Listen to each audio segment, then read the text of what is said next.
Advocate Anjali Awasthi के आने वाले एपिसोड में आप सब देखने वाले हैं। कहानी में आएगा दिलचस्प मोड़ जहां पर अमन अंजलि के आगे हाथ जोड़ता हुआ नजर आएगा। Hi everyone, you are watching serial Siyapa. Channel को आप सब्सक्राइब करें, नोटिफिकेशन बेल दबाएं ताकि कोई भी जानकारी आपसे छूट ना पाए। बात करते हैं high TRP rated serial advocate Anjali Awasthi के आने वाले एपिसोड की। तो शो की कहानी में दिखाया जाएगा कि कोर्ट का माहौल काफी ज्यादा गहमा गहमी वाला होगा। सबसे पहले झटका तो अंजलि को लगेगा जब वो अपने ओपोनेंट वकील के रूप में अपने ही पति अमन को देखेगी। तो दूसरा झटका अंजलि को तब लगेगा जब अमन ने उसे कुछ भी बताया नहीं होगा। अब जैसे ही कोर्ट की दलीलें शुरू होंगी, अंजलि के होश हो जाएंगे और वो गिन्नी की तबीयत खराब होने का बहाना करके कोर्ट की अगली हेयरिंग ले लेगी।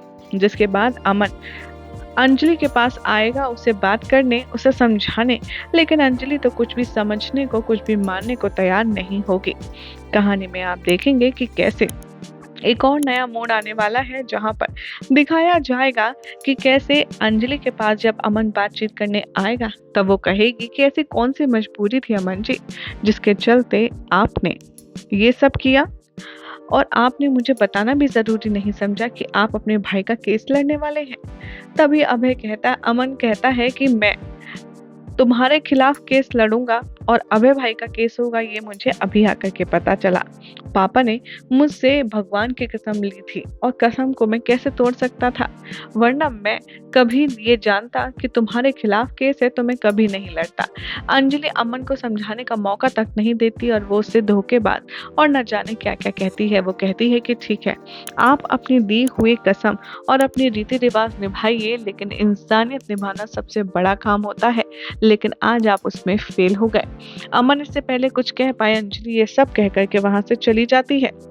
हालांकि अमन कहता है अपने आप से कि मैंने अब अपने पापा को प्रॉमिस कर दिया है, मुझे एक केस तो हर हाल में लड़ना होगा।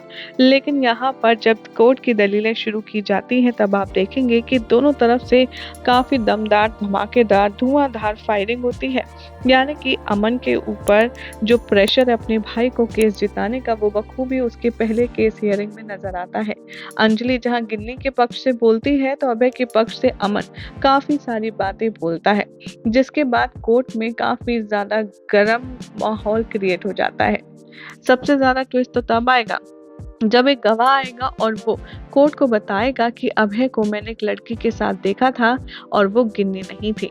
गिन्नी तो शुरू से ही एक अच्छी पत्नी बनने की कोशिश करती है और वो शुरू से ही सारे वो काम करती है जो एक आइडियल पत्नी करती है अपने पति के, उसकी फैमिली के लिए।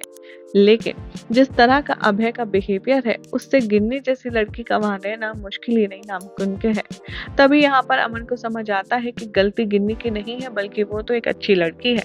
वो तो अपनी शादी बचाने के लिए एक अच्छी पत्नी होने का फर्ज निभाने की कोशिश कर रही थी, लेकिन अभय ही है जिसने कभी भी उसे पत्नी होने का दर्जा नहीं दिया। यहाँ पर अमन को जब रियलाइजेशन होगा, वो फौरन अपने केस से जो सिचुएशन है वो चेंज कर लेगा।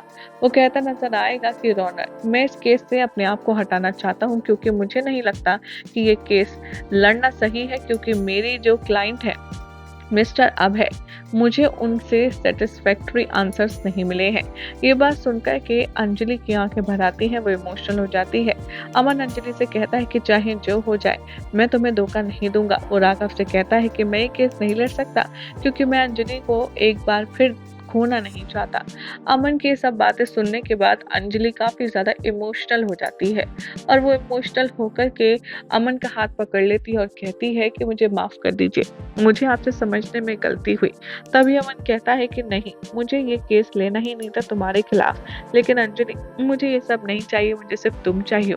अब अंजलि भी अमन के साथ एक बार फिर से नई शुरुआत करने के लिए हो जाएगी राजी, जिसके बाद राघव का क्या रिएक्शन होगा देखना होगा काफी खास। फिलहाल तो चैनल सब्सक्राइब करें, नोटिफिकेशन बेल दबाएं ऐसी मसालेदार खबरों के लिए।